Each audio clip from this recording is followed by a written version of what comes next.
The second time I mopped the floor outside Marcus Vane's corner office on the 42nd floor of the Vane Tower, I was on my hands and knees with a bottle of Pine Sol and a rag that smelled like bleach. And I was wearing a uniform with the name tag that said Diane, because Diane was the woman whose shift I'd taken, and because the name tag was the only part of the job that was a lie. And through the glass wall of the conference room, I could see the quarterly board meeting where 6 men in suits were about to vote on a resolution that would hand Marcus Vane the last thing he hadn't already stolen from me.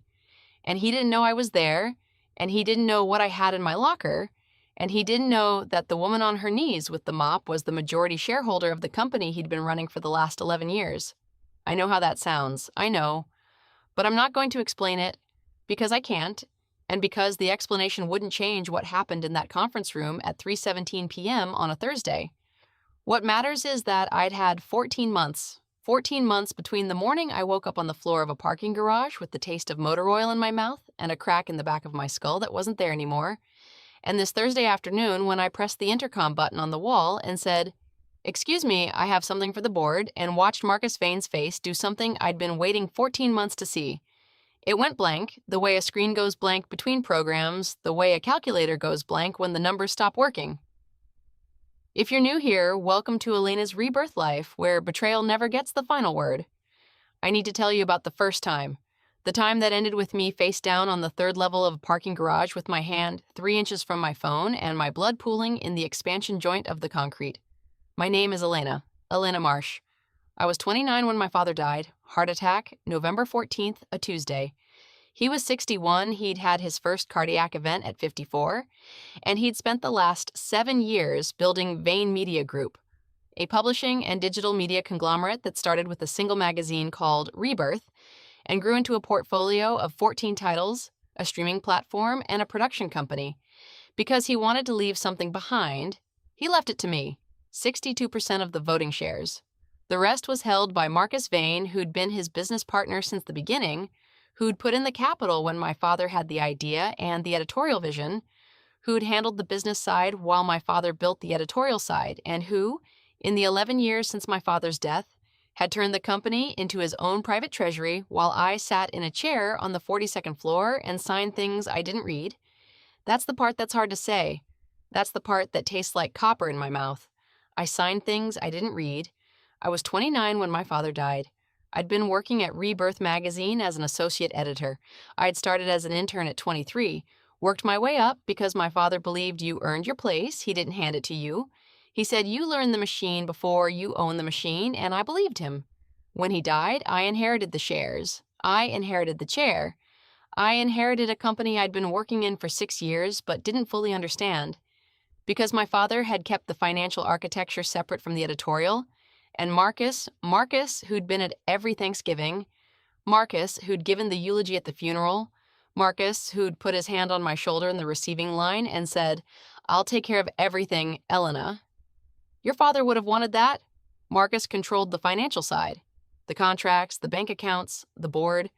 I was the majority shareholder, and I didn't know what that meant because I was 29 and grieving, and I'd been trained as an editor, not a CEO, and Marcus said he'd handle it. And I said, okay, because he was my father's partner, and because my father had trusted him, and because trusting Marcus was easier than learning what I didn't know. The first document I signed was a shareholder agreement amendment. Marcus said it was routine. It adjusted the quorum requirements for board meetings so that decisions could be made more efficiently. He slid it across the desk in his office on the 42nd floor. The corner office, the one with the view of the river, the office that should have been my father's and was now Marcus's because Marcus had taken it the week after the funeral, while I was still in the house on Ashford Lane with the blinds drawn, unable to open the mail. And he'd set a pen on top of it, a Mont Blanc, my father's Mont Blanc, the one I recognized from his desk, and he said, "Just sign at the bottom." "Eleni, it's standard." I signed. The amendment, which I didn't read, changed the quorum requirement so that Marcus could convene the board without me present. It also granted the CEO, Marcus, sole authority over executive compensation, acquisitions, and banking relationships without board approval for any amount under $5 million. I gave away the company's financial controls because I was grieving, and Marcus smelled like cedar and sandalwood. The same cologne my father wore, I realized later, Marcus had started wearing my father's cologne, and I hadn't noticed, or I'd noticed and hadn't let myself notice. And the pen was right there, and I signed. I kept signing for 3 years. Proxy forms, banking authorizations, contract approvals. Marcus would come to my office, the smaller office, the one on the 41st floor, the one without the river view. And he'd set a document in front of me, and he'd say, "This needs your signature as majority shareholder. It's routine. It's the same thing your father used to sign." And I'd sign because it was easier than reading and because I trusted him. And because every time I tried to read one of the documents, the language was dense and legal, and my eyes would glaze, and I'd think, this is Marcus's job. He handles this. I handle the editorial. We're a team. That was the word he used, team. He said it the way my father used to say it. Warm, certain, the word that meant we're in this together. And I believed it because I wanted to believe it, and because believing it was the only thing holding me together. The magazine started changing in year 2. Rebirth, which my father had built as a literary and cultural quarterly, long-form journalism, essay, photography, started running shorter pieces, listicles, clickbait, sponsored content disguised as editorial. I objected. Marcus said the numbers were down. He said the digital pivot required a new editorial strategy. He said, "Trust me, Elena, I've seen the projections." He showed me a spreadsheet, revenue down 18% year over year, print subscriptions declining, digital ad rates falling, and the spreadsheet was wrong. I know that now. The spreadsheet was fabricated. But I was 31 and I didn't know how to read a P&L statement. And the numbers looked real and Marcus looked concerned, and I said, okay. And I watched the magazine my father built become something he wouldn't have recognized, and I told myself it was necessary, and I told myself Marcus knew what he was doing, and I told myself I was the editorial side, and the editorial side didn't get to overrule the business side, even though I was the majority shareholder, and the majority shareholder could overrule anyone, but I didn't know that, or I knew it and didn't use it, because using it would have required me to become someone I didn't know how to be. The money started disappearing in year 3. I didn't see it, I didn't look, but I felt it. The way you feel a draft in a house with a closed window, the sense that something is leaving. The editorial budget was cut, layoffs. 3 of my best writers, Janet, who'd been with Rebirth since the beginning, Paul, who'd won a National Magazine Award in 2019, and Sophia, who was 26 and brilliant, were let go in a single round of cuts that Marcus called a restructuring. I fought for them. Marcus said the numbers didn't support it. He showed me the same spreadsheet, updated, and the numbers were worse, and I said, "What about your salary?" And he said, "My salary is set by the board," and I said, "I'm the board." And he said, "Elena, the quorum rules." And I went cold because I remembered, not fully, not clearly, but the way you remember a dream, that I'd signed something about quorum, something about the board, something I hadn't read. I started reading at night. In my apartment on Ashford Lane with my father's old textbooks, corporate governance, securities law, the books he'd underlined in pencil when he'd been building the company, and I started to understand what I'd signed. The shareholder amendment, the banking authorizations, the executive compensation clause. I'd given Marcus control of the company's finances, the company's contracts, and the company's governance structure, and I'd done it with a signature on documents I hadn't read because I was grieving, and because he'd worn my father's cologne, and because the pen was always right there. I called a lawyer. His name was Theodore Kwan, and he worked at a firm called Kwan and Bishop on Clifton Avenue, and I brought him every document I'd signed, 19 documents over 3 years, and he read them in silence for 2 hours, and then he took off his glasses and said, "Elena, do you know what you've done?" I said, "I think so." He said, "You've granted Marcus Vane operational control of a company in which you hold 62% of the voting shares, and you've done it in a way that's technically legal. You signed the documents, they were notarized, the language is standard, but the scope is extraordinary." He said the banking authorizations allow Marcus to move funds between accounts without board approval. The executive compensation clause allows him to set his own salary and bonus. The quorum amendment allows him to make board decisions without you. He said the question isn't whether you can undo this. The question is whether he's already used it to steal from you. The forensic accountant found it in 4 days, $4.2 million over 3 years. Transfers from the company's operating account to an account at Meridian Trust controlled by a company called Vane Holdings, LLC. Not Vane Media Group, Vane Holdings, A separate entity Marcus had registered 2 months after my father's death, using a name close enough to be confused and different enough to be deniable. The money moved in amounts under $50,000, below the threshold that would trigger automatic reporting, at intervals of 2 to 4 weeks, authorized by Marcus under the banking authority I'd granted him, $4.2 million. The operating account was depleted. The editorial budget was gone. The layoffs weren't a restructuring. They were the visible consequence of an invisible theft. Marcus had been draining the company while I sat 1 floor below him, signing the papers that made it possible. I went to the board. There were 6 members, me, Marcus, Marcus's lawyer, Marcus's CFO, and 2 independent directors who'd been appointed by Marcus under the quorum rules I'd signed away, 4-2. I couldn't win a vote. Theodore Kwan said it didn't matter. The transfers constituted a breach of fiduciary duty, and a majority shareholder could petition the court to remove a CEO for cause, regardless of the board's composition. He said we'd need evidence of the transfers, evidence of the LLC's ownership, and evidence that Marcus knew the transfers were unauthorized, because the banking authority I'd granted him allowed transfers for business purposes, and Marcus would argue the transfers were legitimate business expenses. I had the bank records. I had the LLC registration, Vane Holdings, LLC, registered to Marcus Vane, sole member. I had the forensic accountant's report. I had 19 documents I'd signed without reading. I had Theodore Kwan. I had 62% of the voting shares of a company that Marcus Vane had been running as his personal ATM for 3 years. I was ready. I was going to file a petition to remove Marcus as CEO, recover the stolen funds, and take back the company my father had built. I was going to do it on a Monday. I didn't make it to Monday, Thursday, October 9th, 9:47 p.m. I was working late at the Vane Tower, the 41st floor, my office, the smaller one, reading through the forensic report for the 4th time. The building was empty. The cleaning crew had gone. The lights were on motion sensors, and every time I shifted in my chair, the fluorescence would flicker back on, and the flicker made me think of my father's office, the corner office, the 42nd floor, where Marcus now sat, and I thought, I'm going to take that office back. I packed my bag. I took the elevator to the lobby. The lobby was empty. The security desk was unmanned. Marcus had cut the night security contract 3 months earlier, a cost-saving measure, he'd said, and I'd signed to the authorization. I walked through the lobby to the parking garage entrance.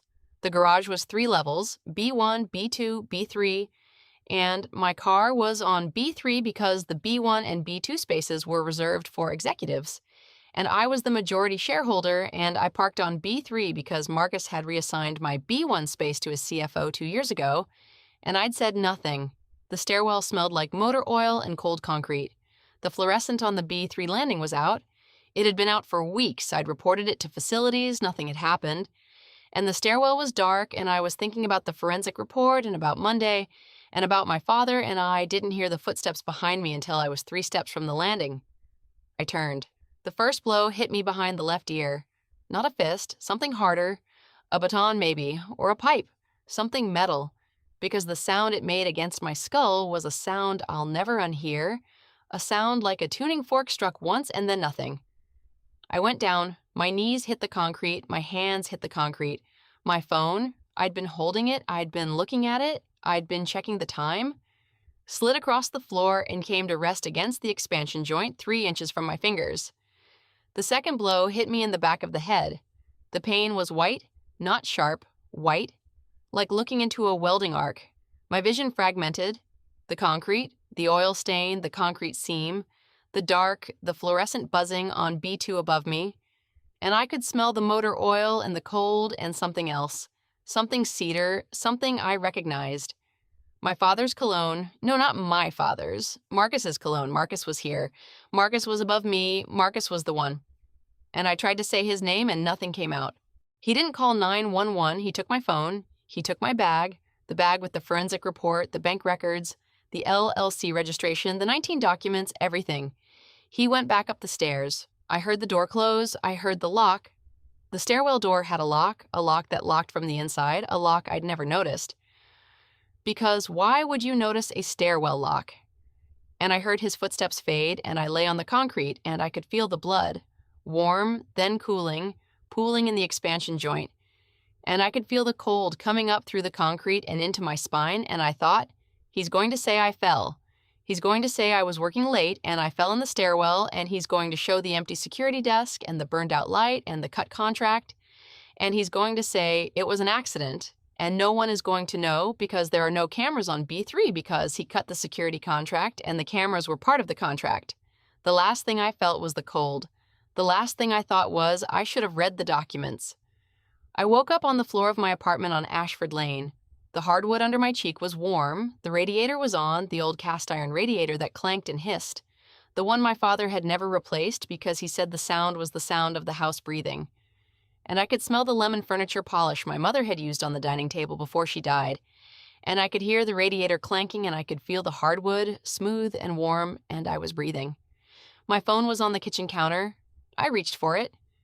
The screen said August 2nd, 6:14 a.m., 14 months before October 9th, 14 months before the stairwell, 14 months before the concrete and the motor oil and the cedar cologne and the white pain and the cold.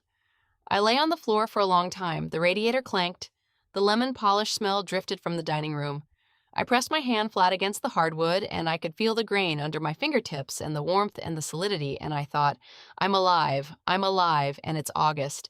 And Marcus doesn't know I'm alive in a different way than I was before. And I have 14 months, and I have the memory of cold concrete, and I will not sign anything I haven't read. I made a list, not a plan, a list. Number 1, the documents. Every document Marcus had asked me to sign, the shareholder amendment, the banking authorizations, the executive compensation clause. I needed to read them. I needed to understand them. I needed to know exactly what I'd given away and how to take it back. In the first life, I'd signed 19 documents without reading them. In this life, I would read every word of every document Marcus put in front of me, and I would sign nothing. Number 2, the money.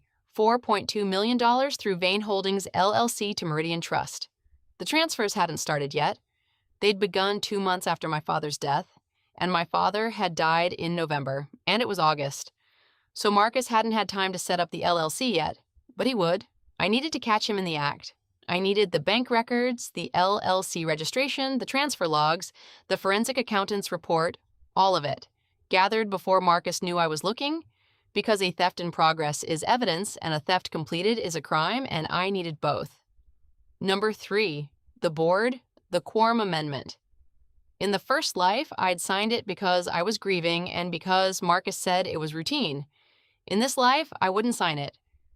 But I needed Marcus to think I would. I needed him to think I was still the woman who didn't read, who didn't fight, who signed where she was told. I needed to be the person he expected because the person he expected was the person who wouldn't see the knife until it was already in. Number 4, the magazine, Rebirth, my father's magazine. I needed to protect the editorial side, the writers, the editors, the identity of the publication, while Marcus drained the business side. I needed to keep the thing my father built alive while I gathered the evidence to take the company back. Number 5, the stairwell. The light on B3, the security contract, the lock on the stairwell door. I needed to fix all of it. I needed to never be alone in that garage at night. And I needed cameras. Cameras Marcus didn't know about, cameras I controlled, cameras that would record whatever happened in that stairwell if it happened again. I called Theodore Kwan on August 3rd. I'd found him in the first life through a referral from Janet, the writer who'd been laid off. Janet's husband was a lawyer. He'd said if you're going up against Marcus Vane, you need someone who eats people like him for breakfast. And that person is Theodore Kwan. In the first life, I hadn't called Theodore until year 3, after the money was gone and the damage was done. In this life, I called him on day 2. Theodore was 53 with a shaved head and reading glasses he kept on a lanyard, and his office on Clifton Avenue smelled like coffee and old leather, and the cedar of the bookshelves that lined every wall. I sat in the leather chair across from his desk, and I told him everything. Not the dying part. I'd learned in the hours between waking up and driving to his office that the dying part was not something other people could understand, and that trying to explain it would make me sound unstable. And sounding unstable was the thing I could least afford. I told him about the documents Marcus would ask me to sign. I told him about the LLC he would register. I told him about the transfers, the amounts, the intervals, the threshold. I told him about the quorum amendment and what it would do. I told him as if I were describing a pattern I'd seen in the numbers, a forecast, a projection, the way Marcus talked about spreadsheets. And Theodore listened and took notes in a leather journal with a fountain pen. And when I finished, he said, "You're describing a coordinated embezzlement scheme that hasn't started yet." I said, "Yes." He said, "How do you know?" I said, "Because I know Marcus." He looked at me for a long time. He didn't ask how I knew Marcus in a way that let me predict the structure of a shell company he hadn't yet registered. He said, "Don't sign anything." I said, "I know." He said, "Let him register the LLC. Let him make the first transfer. Let him build the pattern. Then we take it to the court." I said, "How long?" He said, 3 months of transfers is enough to establish a pattern. 6 months is enough to prove intent." I said, "I have 14 months. He said, "That's more than enough." The first thing I did was install the cameras. I hired a security consultant, a woman named Priya, who'd been military police, who ran a private security firm on Clifton Avenue, who installed 4 cameras in the B3 stairwell and the parking garage entrance and wired them to a cloud server I controlled from my phone. Marcus didn't know. The cameras were small, mounted behind the emergency lighting, and the footage was stored off-site. If Marcus came to that stairwell again, I'd have him on camera. If he didn't, I'd have 14 months of empty stairwell, which was its own kind of evidence. The second thing I did was get a job, not at the Vane Tower. I was already there on the 41st floor as editorial director, and Marcus expected me to stay there. The job I got was different. I applied for a night shift cleaning position at Vane Media Group. Through a contractor, Meridian Facility Services, a company that handled janitorial staff for commercial buildings, I was hired as a cleaner for the Vane Tower, working the 11 p.m. to 7 a.m. shift 3 nights a week. The name tag said Diane because Diane was the woman whose shift I'd taken. She'd transferred to a different building, and I'd taken her slot, and the name tag was pre-made, and nobody bothered to order a new one. I wanted the cleaning job because the cleaning crew had access to every floor, every office, every conference room, every desk, including Marcus's desk on the 42nd floor, including the filing cabinet behind his desk where he kept the physical copies of the documents he didn't want digitized, including the safe in his closet where, in the first life, I'd found, too late after the stairwell, the original LLC registration papers and a handwritten ledger of every transfer he'd made, with dates, amounts, and the Meridian Trust account number. I mopped floors, I emptied trash, I wiped down conference room tables, I cleaned the glass walls of the corner office on the 42nd floor, and while I cleaned, I looked. I memorized the layout of Marcus's office. The filing cabinet, 3rd drawer, locked, but the lock was a standard keyed lock, and Priya's security consultant had a contact who could pick it in under 30 seconds. The safe, a small fireproof box in the closet, combination lock, 4 digits. I watched Marcus's habits. He left the office by 7 p.m. every night. He left his laptop on the desk, closed but not locked. He left his phone in the top drawer. He left the filing cabinet locked and the safe closed and the lights on and the door open because Marcus Vane, who had orchestrated the most meticulous embezzlement scheme I'd ever seen, was careless about physical security in the way that powerful men are careless. They don't think about the people who empty their trash because the people who empty their trash are invisible. Marcus registered Vane Holdings LLC on September 12th. I know because I checked the state business registry every morning, and on September 12th, the filing appeared. Vane Holdings, LLC, registered agent Marcus G. Vane, sole member, principal address, a P.O. box at a mail depot on Route 9, the same mail depot, the same strip mall. I photographed the filing. I sent it to Theodore. The first transfer happened on October 3rd. $47,500 from the Vane Media Group operating account at First National to an account at Meridian Trust in the name of Vane Holdings, LLC. I know the amount and the date because I accessed the operating account. I still had signatory access. Marcus hadn't revoked it because revoking it would have required him to file a banking change form that would have notified me, and Marcus didn't want me notified. And I downloaded the transaction log every week, $47,500, below the $50,000 reporting threshold, the first of what would be, by the following October, $4.2 million. I didn't stop it, I didn't report it, I let it happen. Theodore had said, let him build the pattern. 3 months is enough to establish a pattern. 6 months is enough to prove intent. I let him build it. Every week, I downloaded the transaction log. Every week, I photographed the filing cabinet. I'd had the lock picked on October 1st, a Sunday, when the building was empty.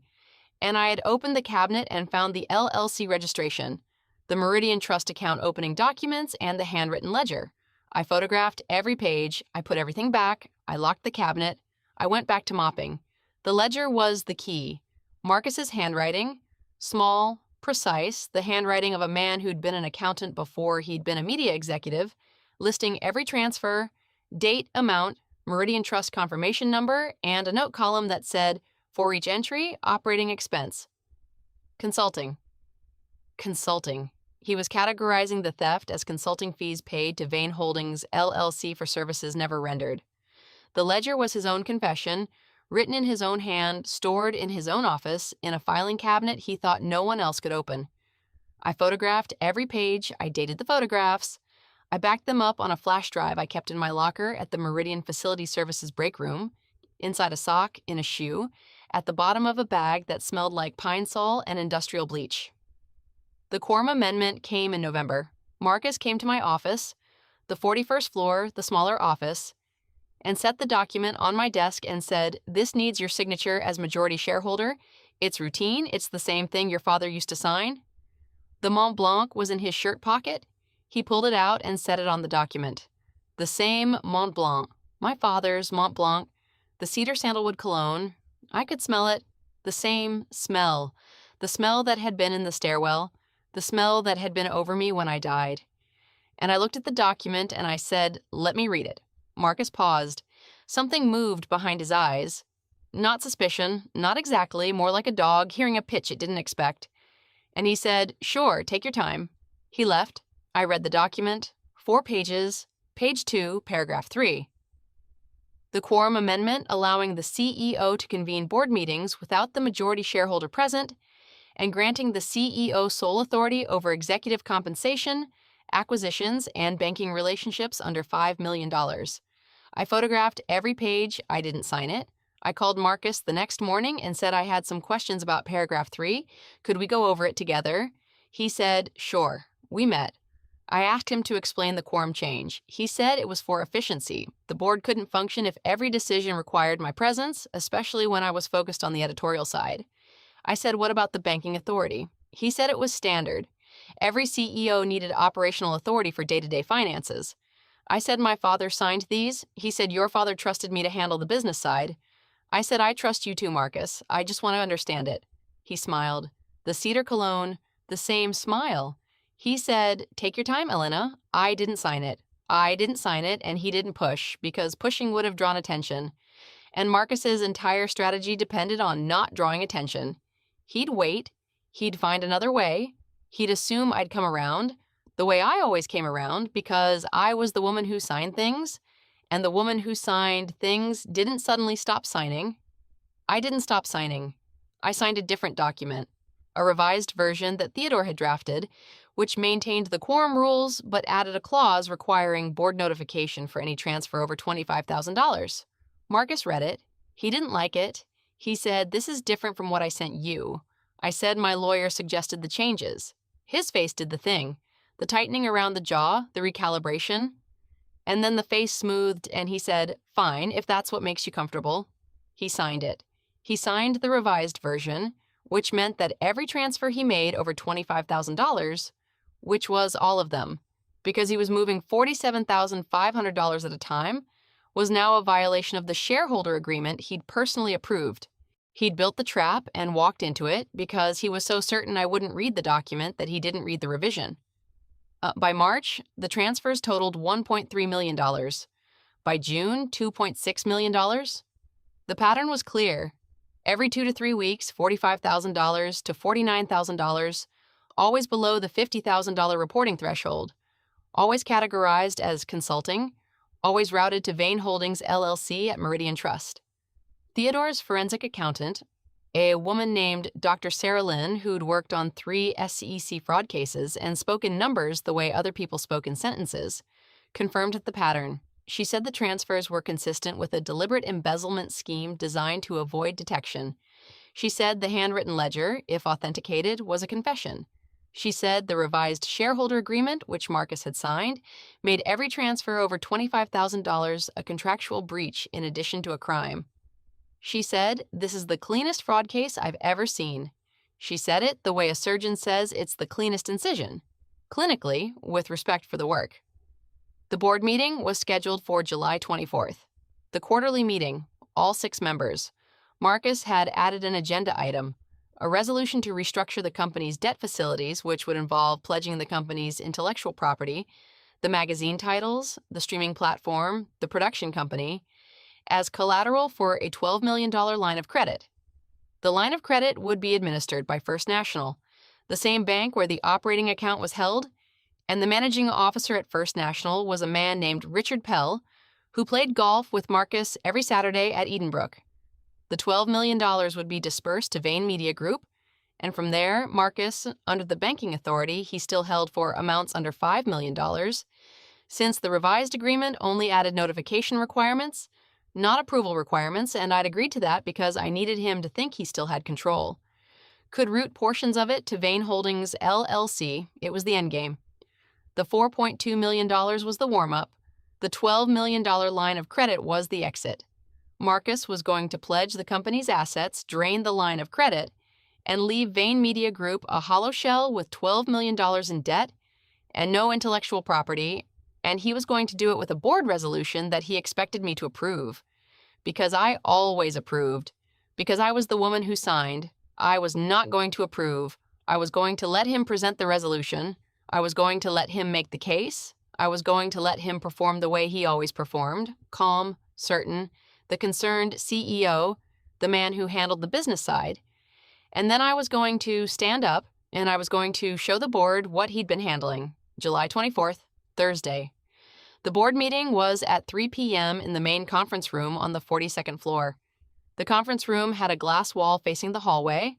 The hallway had a floor that I had mopped the night before on my hands and knees, with pine sol and a rag that smelled like bleach, while Marcus's documents sat in his filing cabinet 12 feet away, photographed and documented and backed up on a flash drive, in a sock, in a shoe, in a bag, in a locker at the Meridian Facility Services break room.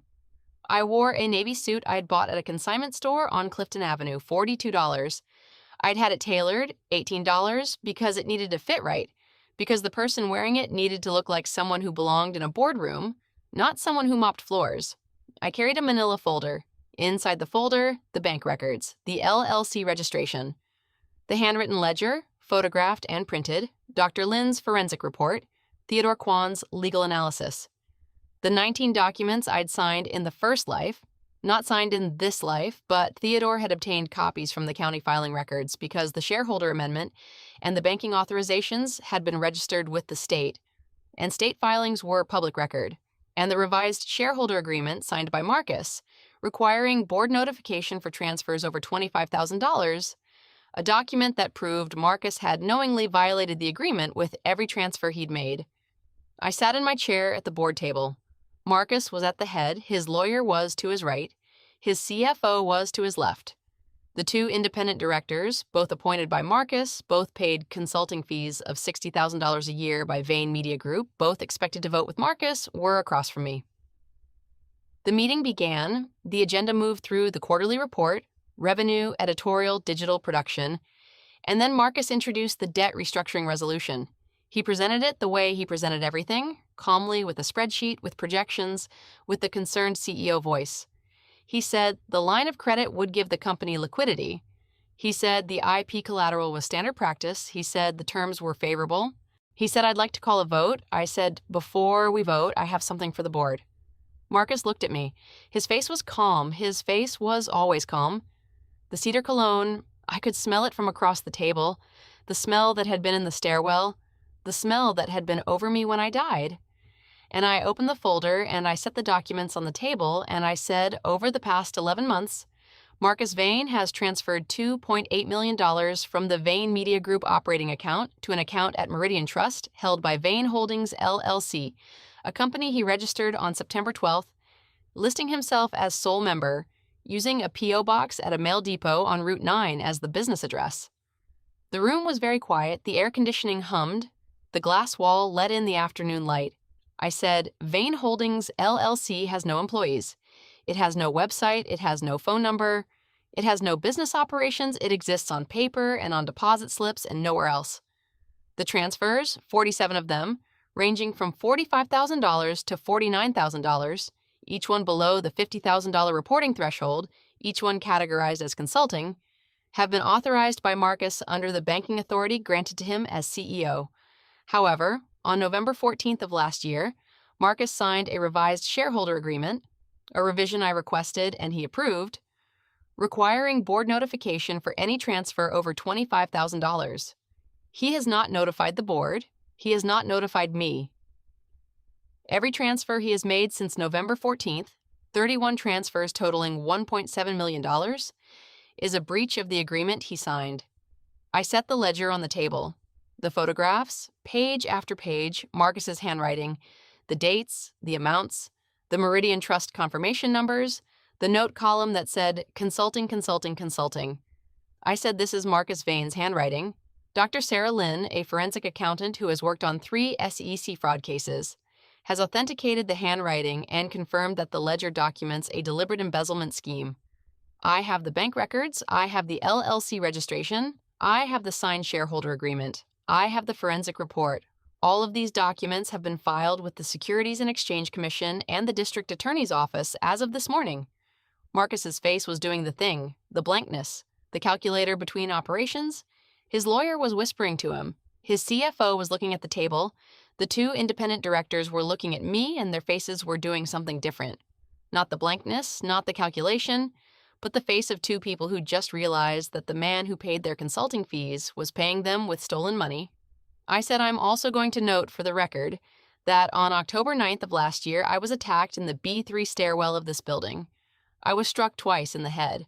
My phone and my bag were taken, the stairwell light had been disabled, the security cameras had been deactivated as part of a cost-saving measure that Marcus authorized. The night security contract had been canceled by Marcus 3 months earlier. I survived. I have security camera footage, cameras I installed myself, cameras Marcus does not know about, from the B3 stairwell covering the period in question. The footage is currently in the possession of the District Attorney's Office. I didn't have footage of the attack. The cameras had been installed after the rebirth in August, 2 months before the original attack date. But Marcus didn't know that. Marcus didn't know when the cameras had been installed. Marcus didn't know what I had or didn't have, and the uncertainty, the not knowing, was the weapon. The not knowing was the thing that broke the calm. Marcus stood up, his chair scraped. He said, Elena, you're upset, you're not thinking clearly, we can discuss this privately. We're a team, I've handled this. His voice was calm. His voice was the same voice that had said we're a team while I lay dying on a concrete floor. The same cadence, the same intonation, the same word, team, that he'd used when he slid the documents across the desk, when he set the Mont Blanc on the page, when he'd stood over me in the dark. I said, I'm not upset, Marcus. I said, I've read every document. I've read every transfer. I've read every page of the ledger you kept in your filing cabinet, the one you thought no one could open, the one that lists every dollar you stole from the company my father built. I said you wore his cologne. You wore his cologne to my father's funeral, and you never stopped wearing it. And I smelled it in the stairwell when you hit me, and I smelled it at every board meeting, and I am done smelling it. The room was still. The air conditioning hummed. Marcus's lawyer said something about adjournment. I said, I'm not finished. I said, as the holder of 62% of the voting shares of Vane Media Group, I am exercising my right under Article 7, Section 4 of the company's bylaws to call a special shareholder vote for the removal of Marcus G. Vane as Chief Executive Officer and Chairman of the Board, effective immediately, for cause. Specifically, breach of fiduciary duty, embezzlement, fraud, and violation of the shareholder agreement signed by Marcus Vane on November 14th of last year. The vote requires a simple majority of voting shares. I hold 62%. The vote is yes. I raised my hand. I held it there. The room was quiet. The 2 independent directors looked at each other. They looked at Marcus. They looked at the ledger on the table. One of them, a man named Gerald Ferraro, who'd been receiving $60,000 a year in consulting fees, and who had, I suspected, known about the transfers, raised his hand. Then the other, 4-2. Marcus voted no. His lawyer voted no. It didn't matter. 62%. Marcus was escorted from the building by security. Not the night security he'd canceled, but Priya's team. The team I'd hired, the team that had been watching the building for 14 months. He didn't say anything. He picked up his Mont Blanc, my father's Mont Blanc, the one he'd taken from my father's desk the week after the funeral, and he put it in his pocket and he walked out. I watched him go. The glass wall of the conference room showed him crossing the 42nd floor, past the corner office, past the filing cabinet, past the safe, past the desk where he'd left his laptop closed and unlocked 100 nights in a row, while a woman named Diane mopped the floor and photographed his secrets. The district attorney filed charges on August 1st. Embezzlement, fraud, breach of fiduciary duty, and, based on the security camera footage from the B3 stairwell, which, while it didn't capture the attack itself, captured Marcus entering the stairwell at 9:42 p.m. on October 9th and exiting at 10:31 p.m., a time frame during which no one else entered the stairwell. Attempted murder. The forensic evidence was the ledger. The financial evidence was the bank records. The contractual evidence was the revised shareholder agreement Marcus had signed. The physical evidence was the security footage. The pattern was the same one he'd used with the documents. He'd been so certain I wouldn't look that he didn't bother to hide. He'd walked into the stairwell in his own building at a time when the security cameras were supposed to be off, wearing his own cologne, and he'd walked out 49 minutes later with my phone and my bag, and he'd done it because he believed. The way he believed I'd signed the documents. The way he believed I'd approve the resolution. The way he believed I'd park on B3 forever. That I would never fight back. The trial took 5 weeks. Marcus's attorney argued that the transfers were legitimate business expenses. The jury didn't buy it. The ledger was too specific. Dates, amounts, confirmation numbers, the word consulting written in Marcus's hand next to every entry, as if writing it made it true. The LLC was too hollow. No employees, no website, no operations, a P.O. box at a mail depot. The revised shareholder agreement was too clear. Marcus had signed a document requiring board notification for transfers over $25,000, and he'd made 31 transfers over $25,000 without notifying anyone. The security footage was too damning. Marcus in the stairwell at the time of the attack, no one else, 49 minutes between entry and exit. Nadine, the CFO's assistant who'd been helping Marcus process the transfers, who'd been promised a cut she never received, testified against him. She said Marcus had told her the transfers were a tax strategy. She said she'd started asking questions when the amounts exceeded $2 million, and he'd told her to stop asking. She said she was sorry. She said she should have stopped sooner. Marcus was sentenced to 12 years for embezzlement and fraud and 15 years for attempted murder, to run consecutively. 27 years. In the courtroom after the verdict, he turned to look at me. I was in the second row. Theodore was beside me. Priya was behind me. Janet and Paul and Sophia. The writers who'd been laid off, who I'd rehired, who were sitting in the gallery because they'd come back when I'd asked, were behind me.